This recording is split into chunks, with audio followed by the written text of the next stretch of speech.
frontière bi gars yi dañoo retourner automatiquement dem Mauritanie dem fële mais xam nga distance Sénégal bi dafa gàtt. Donc te loolu avantage danañ ko exploiter. Merci beaucoup Moustapha Camara mbirum li nga xam ne moo nekk le plan de redressement économique et social bi nga xam ne mun nañ officiellement installé woon nañ ko depuis le 1er août 2025 selon le premier ministre Ousmane Sonko moom nag mu ngi xam ne am nañ ci ay résultats yoo xam ne yu satisfaisants ñu ngi dem si de bonnes perspectives. Ces résultats se traduisent par les différentes réformes yi nga xam ne l'État du Sénégal mettre en place. Moustapha Camara, qu'est-ce qu'on peut retenir si cadre yi nga xam ne si annonce yi nga xam ne le premier ministre Ousmane Sonko mu ngi koy xamale mu ngi naan on va vers un financement de 90% yoo xam ne rek par les recettes nationales.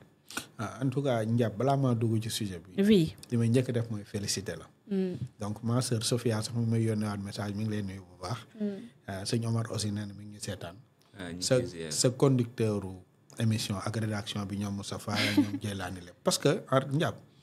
nous avons assez parlé de la politique. C'est trop clivant. C'est vrai. lii mooy réalité bi lii mooy génn Sénégal ci problème yi mu nekk. C'est vrai. moo tax dama lay féliciter Moustapha féliciter. l'équipe de T3B Abdou Khadre honnêtement ci boobu ba léegi li ñuy wax lépp ni mu ñu concerné ni mu ñu jariñ. Oui. Alors pour ñëw ci vif sujet bi. Donc boo seetloo premier ministre bi mu jógee ci ay congés li mu njëkk a def moom mooy dem taxawal lii. Parce que je rappelle que plan de redressement bi li tax ñu def ko mooy lu historique xam nga il faut ñuy ñëw lan moo tax ñu def plan de redressement nous sommes devant une situation économique boo xam si ni nous avons une dette extraordinaire mosuñu ko gis jamais égalée. te loolu man waxuma ko waa FMI ñoo ko wax. nee nañu empereur u dette cachée bii ñu gis ci Sénégal mosuñu ko gis ci Afrique. donc lu rëy la ñu am une dette bu rëy bu ñu foogoon ne 18 000 milliards la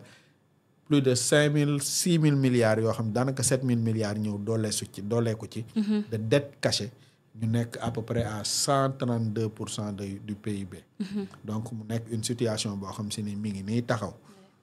ñu fexe ba Sénégal daal di wax ak FMI ñu arrêté programme bi ñu amoon ak moom. léegi nag ñu war ci trouver solution. Pourquoi la solution sénégalaise elle est révolutionnaire? Parce que situation yi bu daan am antérieurement au Sénégal boo xoolee histoire solution bi du jóge ci ñun ci FMI lay jóge te souvent FMI bu koy jël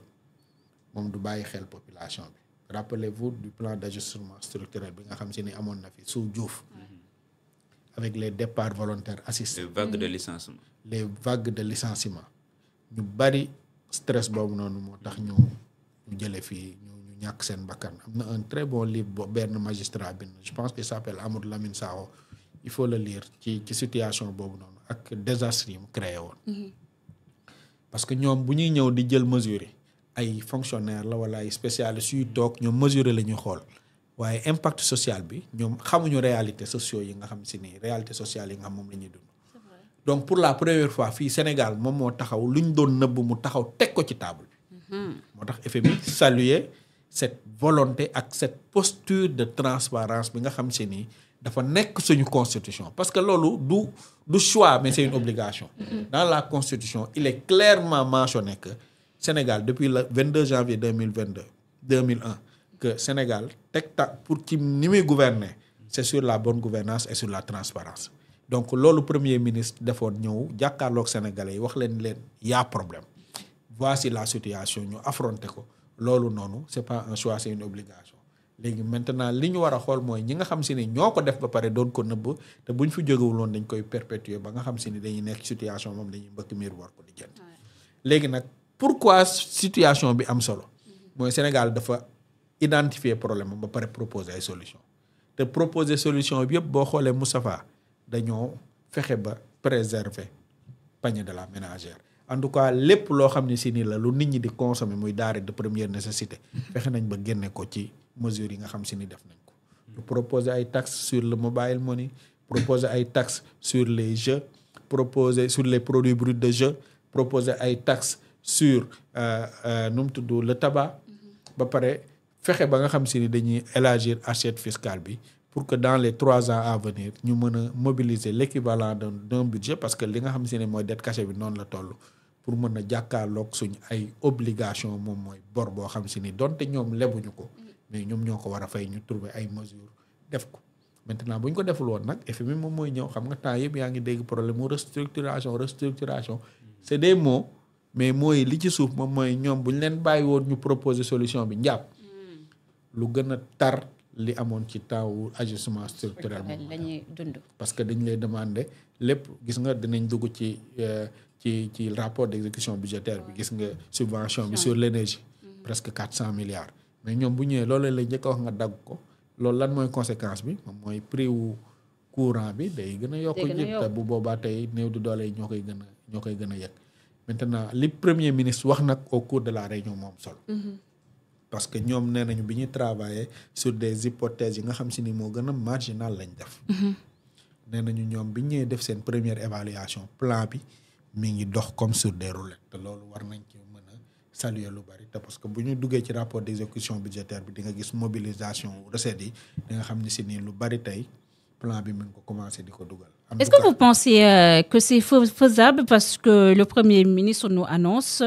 une mobilisation de 5667 milliards de francs CFA si période 2025-2028 sur les 3 ans à venir. Beaucoup divisé sur les 3 ans à peu près vers 1800 milliards la mais boo xoolee ci zone yi nga xam si ni teg nañ ko fa je pense que war nañ ko fa mën a am parce que c'est des zones yoo xam ne si ni en réalité c'est des zones yu ay niches yoo xam si ni mosuñu ko exploiter et c'est des niches très porteuses. Sur les produits bruts de jeu moi j'ai entendu le ministre en charge des télécommunications et le directeur général bi nga xam ne si ni moom moo yor ONA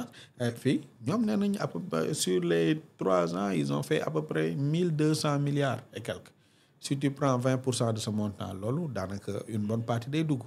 Sur le tabac la loi les critères la loi communautaire nous permet ñu dem ba 150% ñun on est à 100%. loolu je pense que loolu côté boobu noonu baax na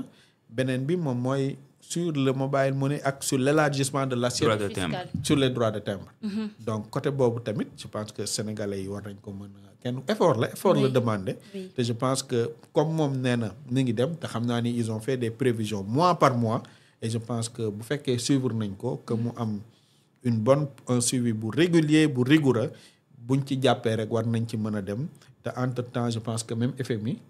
salué na ce plan de redressement là. Et malgré le plan de redressement gouvernement bi annoncé na ni dina wàññi nu mu tudd courant dina wàññi l'énergie dina wàññi aussi gaz dina wàññi carburant bi maa ngi dégg sa gars yi sax bari nu mu tudd sunu gars yi waa FDR ci seen kii ñoom ñu ngi demander une réduction ba léegi annoncé mais ni premier ministre bi muy taxaw di ko wax Moustapha def na leen ni bu subaa laa koy wàññi mu wax ni liggéey nañu pendant 8 mois ci ndigalu président de la République commission bi pare na ba def ay conclusions dinañ ko présenter kilifa gi xanaa ki ko war a annoncer mooy le président de la République mais ñoom dans leur tête et dans leur entendement c'est comme si dañ ni leen def nañ ko suba la commencé war a dugg en œuvre je pense que booy politique aussi da ngay ànd ak bonne foi aussi. waaw. Merci beaucoup Moustapha qu'est-ce qu'on peut retenir si annonce bi nga xam ne le premier ministre def na ko ci moment boo xam ne mun nañ ne carrément la situation